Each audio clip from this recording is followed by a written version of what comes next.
ئێمە وەکو حزبی شوێی کوردستان وای دەبینین کە ئەم داگیرکاریانە ئەم دەست درێژیانە دەبێت سنووری بۆ دابنرێ بە پێی پەیمانامە نێودەوڵەتەکان. یەکەم شێت ئەوەی لە کارتی عێراقا دەیبینینەوە هەوڵدانە بۆ ئەوەی کە فشار بخێنە سەر بەغداد یان عێراق بە هەڵوەشاندنەوەی ئەو اتفاقیە سێ قۆڵەی کە لەگەڵ ئێران و تورکیا هەیەی بۆ تەجاوزکردنی حدود یا هاتنەوە حدود بە ناو سنووری خاکی یەکتر بە حجەتی بەدوادا چوون بۆ ئەو لایەنانەی کە دژ بە هەر دەسەڵاتێکی ئەو سێ وڵاتن. ئەمە کارتی یەکەمە کە دەبێ زۆر لایەنی پەیوەندیدار یان ڕێکخراوەکان پێداگری لەوە بکەن کە ئەم لایەنە هەڵبۆشێتەوە لە ئاستی نێودەوڵەتی. لە لایەنی کوردستانیشەوە پێویستە هەموو ڕێکخراوەکان و چه حکوومەتی هەرێمی کوردستان بەردەوام فشاری خۆی بکە بۆ ئەوەی ئەم دەست درێژانەی تورکیا ڕاگیرێ لە ئاستی نێودەوڵەتیە لە ئاستی ئەو دەوڵەتانەی کە دەکرێت پەنایان بۆ بی بۆ ئەوەی ئەم داگیرکاریە نەهێڵە لە درێژە پێنەدرێ. لەلایەن تریشەوە بە تەواوەتی لەگەڵ ئەوەین کە خەڵک بۆ ئەوەی فشاری تەواو لە تورکیا بکە بۆ ڕاگررتنی ئەم دەست درێژانە بایکۆتکردنی هەموو دام و دەستگایەکی تورکی و کاڵا تورکیەکانە بۆ ئەوەی بتوانین ئێمە لەلایەنی ئابوووریەوە هیچ نەبێ کە پێڵێن ئەزعاف الئیمان ڕوبەڕووی ئەو داگیرکاریانەی تورکیاوە بووینەوە. کانی کوردستان بەداخەوە دیارە زۆریان بێدەنگی هەڵدەبژێرن، دیارە زۆربیان دووفاقن بەرامبەر بە هەڵوێستیان بە ئەموو ئەو تورکیا چ ئێران پێویستە هەڵوێستەکان ڕوون بن، هەڵوێستەکان هەڵوێستی نەتەوەی نیشتیمانی بن، هەڵوێستی حزبی نەبن، هەڵوێستێک نەبن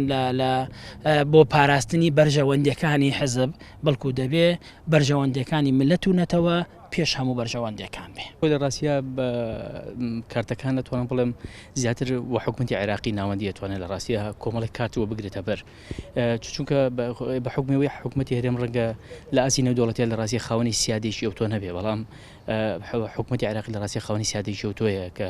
لە ئەنجومەنی ئاسایش ولا نەتەوێ یەکگرتوەکان ئەتوانێت لە ڕێگەی ئەو دەستگانەوە بەڕاستی شکاتی خۆی بکات لە دەوڵەتی تورکیا. بێگومان لە ئەو ڕێگەیەوە لە ڕاستیە حکوومەتی عێراق ئەتوانێت لە ڕاستی ئەم ڕێگانەوە بگرێتە بەر و هەروەها حکوومەتی هەرێم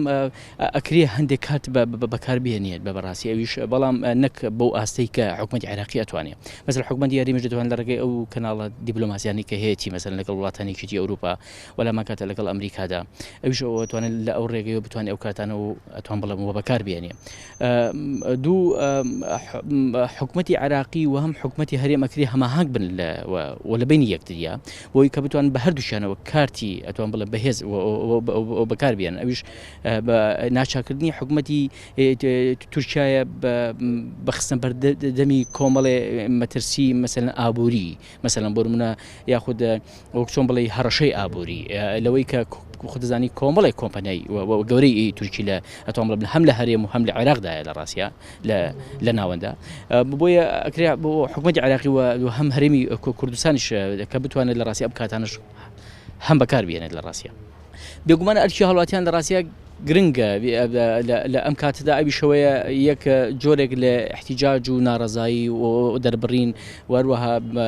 لە ڕێگەی ئەم احتیجاج و ناڕەزایانەوە کە بتوانێت وەزەخت لە حکوومەتی هەرێمی کوردستان بکات، چونکە هاوڵاتی بۆ خۆی وەکو هەرێمی کوردستان و هەم لە خوارەوە هاوڵاتیانی عێراق بەگشتی بڵێم لە ڕاستیە ناتوان ڕاستەوە خۆ کارتەکانیان بەرامبەر بە حکوومەتی تورکیا بەکاربێنن، بەڵکو ئەتوان لە ڕێگەی حکوومەتەکانی خۆیان و فشار بکەنە سەر حکوومەتەکانی خۆیان بۆی کە بتوان وا بکەن لە تورکیا بە سیاسەتی خۆی بچێتەوە.